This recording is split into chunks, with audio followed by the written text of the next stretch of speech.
내가 내 파수하는 곳에 서며 성루에 서리라. 그가 내게 무엇이라 말씀하실는지 기다리고 바라보며 나의 질문에 대하여 어떻게 대답하실는지 보리라 하였더니 야훼께서 내게 대답하여 이르시되 너는 이 묵시를 기록하여 판에 명백히 새기되 달려가면서도 읽을 수 있게 하라. 이 묵시는 정한 때가 있나니 그 종말이 속히 이르겠고 결코 거짓되지 아니하리라. 비록 더딜지라도 기다리라. 지체되지 않고 반드시 응하리라. 보라, 그의 마음은 교만하며 그 속에서 정직하지 못하나 의인은 그의 믿음으로 말미암아 살리라.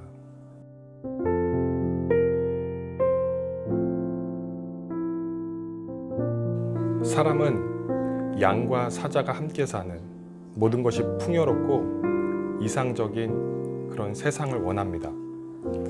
하박국도 하나님의 선한 통치가 이루어지는 이상적인 나라를 꿈꿨습니다.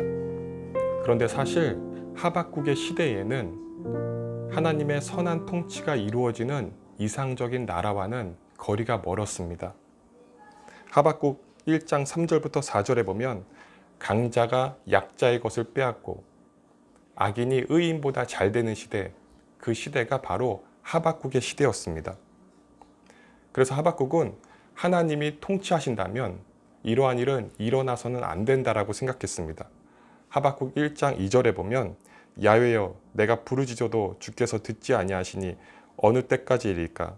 내가 강포로 말미암아 외쳐도 주께서 구원하지 아니하시나이다. 그런데 하나님께서 하박국이 이해할 수 없는 그런 대답을 하시는 것을 볼 수 있습니다. 보라, 내가 사납고 성급한 백성, 곧 땅이 넓은 곳으로 다니며 자기의 소유가 아닌 거처들을 점령하는 갈대아 사람을 일으켰다라고 하나님께서 말씀하십니다.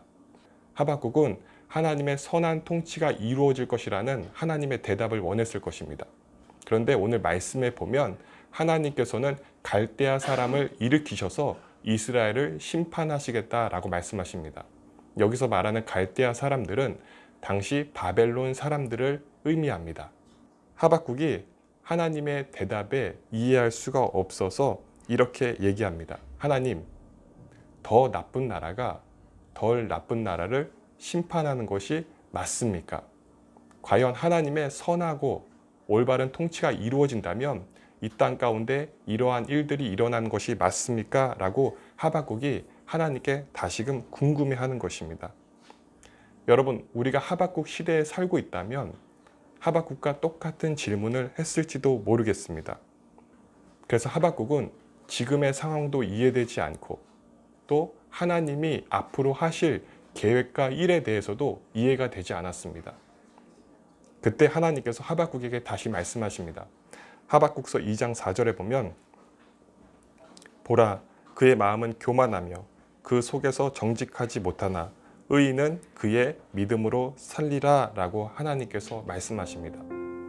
어떻게 보면 오늘날 우리가 살아가는 이 시대가 하나님의 통치가 없는, 하나님의 선하심이 이루어지지 않는 시대와 같아 보입니다. 곳곳에 전쟁의 소식이 들리고 악한 자가 약한 자를 핍박하고 약한 자의 것을 빼앗고 악인이 의인보다 더 잘 되는 시대에 우리는 살아가고 있기 때문에 그렇습니다. 또 코로나와 같은 질병이 온 세상에 창궐하여서 그 질병으로 인해서 많은 사람들이 죽어가는 것들을 보면 과연 이 땅 가운데 하나님의 통치가 이루어지는지 우리는 의문을 가질 때가 굉장히 많이 있습니다. 그때 성경은 우리에게 답해주는 것입니다.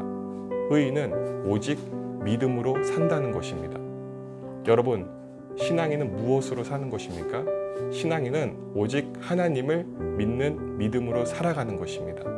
그리고 그 하나님의 통치가 온 열방 가운데, 온 세상 가운데 가득하도록 우리는 복음을 전하는 삶을 살아가는 것입니다.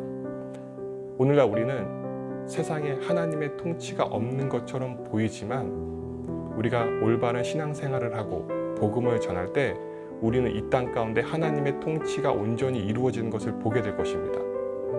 이 땅 가운데 하나님의 넘치는 선하시고 은혜가 넘치는 통치가 이루어질 수 있도록 우리 다 함께 복음을 전하고 또 사람을 살리는 사명을 감당하면서 살아가기를 주님의 이름으로 축원드립니다.